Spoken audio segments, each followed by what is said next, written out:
Welcome sa aking vlog.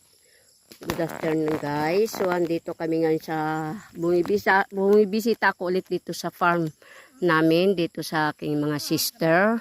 So ayan, ang dami nilang mga makikitang tanawing gulay. Ayan, ayun, may pakwan dito guys. So ang pakwan niya, ang dami ng yung tanim ng pakwan niya, ang dami ng bunga guys.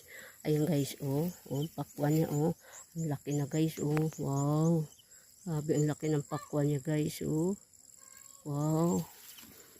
Dami na siyang, ayan guys, tinatago niya kasi baka pakialaman ng mga bata.